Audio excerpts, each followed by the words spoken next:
చుట్టూ ఆంధ్రప్రదేశ్ రాజకీయం తిరుగుతోంది. ఆంధ్రప్రదేశ్ రాష్ట్ర ప్రభుత్వం తీసుకొచ్చినటువంటి ల్యాండ్ టైటిలింగ్ యాక్ట్ పైన పెద్ద ఎత్తున టీడీపీ కూటమి ప్రచారం చేస్తోంది. ఈరోజు ఆంధ్రప్రదేశ్లో ఉన్న పత్రికల్లో మొదటి పేజీ అడ్వర్టైజ్మెంట్ మీ భూమి మీది కాదు అని. ఎన్నికలు దగ్గర పడుతున్న కొద్దీ ఓటింగ్ నాటి వరకు కూడా ఇదే అంశం పైన పెద్ద ఎత్తున ప్రచారం చేయాలి అని కూటమి నిర్ణయం తీసుకుంది. అయితే ఇందులో ఎందుకు నిర్ణయం తీసుకుంది అంటే సహజంగానే భూమి ఆస్తి పోతుంది అంటే భయం ఎవరికైనా. ఎందుకంటే మీరు మోడీ కూడా మీ మంగళసూత్రాలను తీసుకెళ్లి పంచుతారు, మీ ఆస్తి పంచుతారు, మీ పొలం పంచుతారు, మీ భూమి పంచుతారు అని కాంగ్రెస్ మేనిఫెస్టో పైన పెద్ద ఎత్తున క్యాంపెయిన్ చేశారు. సో ఇది కూడా అందులో భాగమే. ఫియర్ అవర్షన్ అంటే మొదలు కూటమి సూపర్ 6 అని చెప్పి మేనిఫెస్టో ద్వారా తాము జగన్మోహన్ రెడ్డి కన్నా కూడా మెరుగైన సంక్షేమ పథకాలు ఇస్తాం, సంపద సృష్టించి సంక్షేమం ఇస్తాం అంటూ సూపర్ 6ను ప్రచారం చేశారు. ఆ తర్వాత ఈ భూ హక్కుల చట్టం చుట్టూ ప్రచారం జరుగుతోంది. ఇప్పుడు సూపర్ 6 కూడా పక్కకు పోయింది. కారణం ఏంటంటే సైకాలజీలో ఒక థియరీ ఉంది. ఎప్పుడు కూడా ఒక పొటెన్షియల్ గెయిన్ కన్నా కూడా ఒక ఫియర్, ఒకటి పోతుంది అన్న భయానికి ఎక్కువగా ప్రజలు రియాక్ట్ అవుతారు.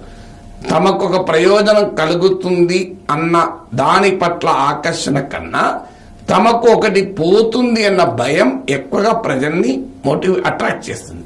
అందువల్ల ఈ సైకాలజీ థియరీని కూటమి ప్రయోగిస్తోంది. అంటే సూపర్ 6 ద్వారా జగన్ పథకాల కన్నా మెరుగైన పథకాలు ఇస్తాము అనే దానికి ఓటరు ఆకర్షితులవరు కన్నా భూమి పోతుంది అన్న భయం గనక క్రియేట్ చేయగలిగితే అది ఎక్కువగా ఓటర్లను ఆకర్షిస్తుంది అని. కానీ ఆశ్చర్యం ఏంటంటే అసెంబ్లీలో తెలుగుదేశం పార్టీ సభ్యుడు కేశవ్ మాట్లాడింది. మీరు చూడండి ఇప్పుడు ఈ వీడియోలో. అధ్యక్ష, బిల్లు తప్పకుండా ఒక పాజిటివ్ డైరెక్షన్ లో వెళ్లేటువంటి బిల్లు అధ్యక్ష. తప్పకుండా ఈ బిల్లును మేము ఆమోదిస్తున్నాం. అయితే మంత్రి గారు చెప్పినట్టు వారు లక్ష్యాల్ని చాలా స్పష్టంగా చెప్పారు అధ్యక్ష. ఇవాళ భూమి కొనాలంటే భయపడేటువంటి పరిస్థితులు ఉన్నాయి. అది నిజమైనటువంటి టైటిలో డిస్ప్యూటెడ్ టైటిలో అనేటువంటిది. ఈ పరిస్థితుల్లో ఈ బిల్లు రావాల్సినటువంటి అవసరం ఉందనేటువంటిది భారతదేశ ప్రభుత్వం కూడా గుర్తించింది అధ్యక్ష. ఇది నీడ్ ఆఫ్ ది అవర్.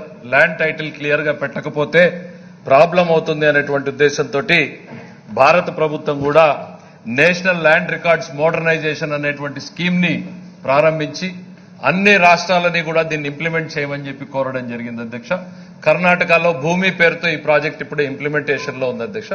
మంత్రి గారు మాట్లాడుతూ ఇట్లాంటిది ఎక్కడైనా ఉందా లేదా ఇట్లాంటి ప్రాజెక్ట్ అనేటువంటి చెప్పారు అధ్యక్ష. ఇది మన దేశానికి కొత్త కావచ్చు కానీ ఇది 1858వ సంవత్సరంలోనే ఆస్ట్రేలియాలో ఉంది అధ్యక్ష. ఇది torrent system of land titling అనేటువంటి విధానం ఏదైతే ఉందో, అంటే wear state guarantees the title, ఇది దాదాపు 150 సంవత్సరాల క్రితమే ఆస్ట్రేలియాలో ఉంది. దాని తర్వాత చాలా దేశాలు దీన్ని ఇంప్లిమెంట్ చేశాయి. మన దేశంలో కూడా రాజస్థాన్ లో 2016లో ల్యాండ్ టైటిల్ యాక్ట్, ఇదే యాక్ట్ దాదాపు సిమిలర్ గా ఉన్నటువంటి యాక్ట్ ని రాజస్థాన్ కూడా పాస్ చేసింది అధ్యక్ష. ప్రాక్టికల్ గా ఇంప్లిమెంటేషన్ లేక ఇంకా వాళ్ళు కూడా పోయినట్టుగా కనపడడం లేదు అధ్యక్ష.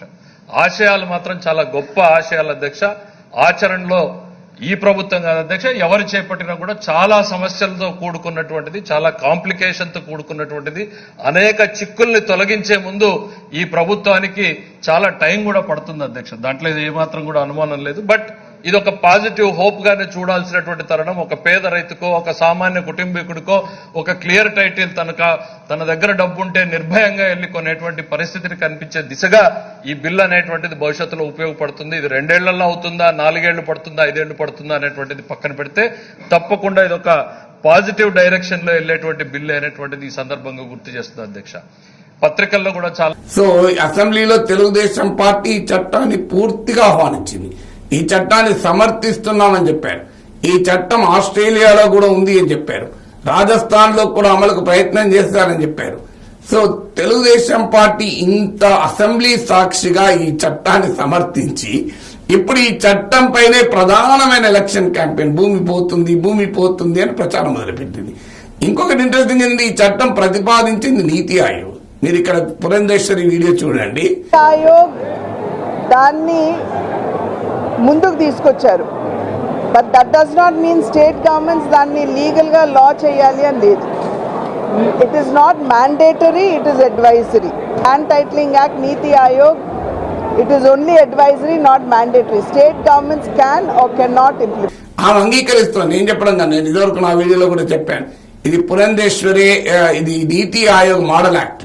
అయితే పురంధేశ్వరి సమర్థన ఏంటంటే నీతి ఆయోగ్ చట్టం అడ్వైజరీ, మ్యాండేటరీ కాదు అని. అంటే రాష్ట్ర ప్రభుత్వం దీన్ని అమలు చేయాల్సిన అవసరం లేదని. కానీ పురంధేశ్వరి భారతీయ జనతా పార్టీ నాయకురాలు.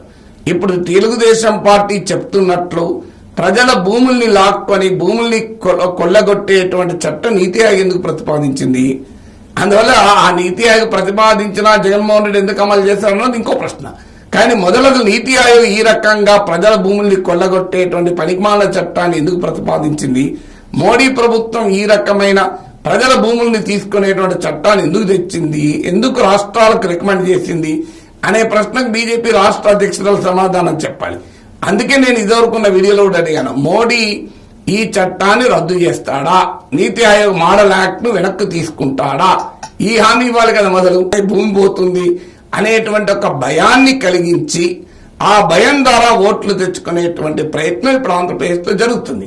తెలుగుదేశం పార్టీ ఆన్సర్ చేయాల్సింది, మరి ఇలాంటి చట్టం అంటే ప్రజల భూముల్ని జగన్మోహన్ రెడ్డి కొల్లగొట్టేటువంటి చట్టాన్ని మీరు అసెంబ్లీలో ఎందుకు సమర్థించారు? ఎందుకు భారతీయ జనతా పార్టీ చెప్పాల్సింది నీతి ఆయోగ్ ఇలాంటి చట్టాన్ని ఎందుకు రికమెండ్ చేసింది? ఈ ప్రశ్నలకైతే సమాధానం ఉండాలి కదా.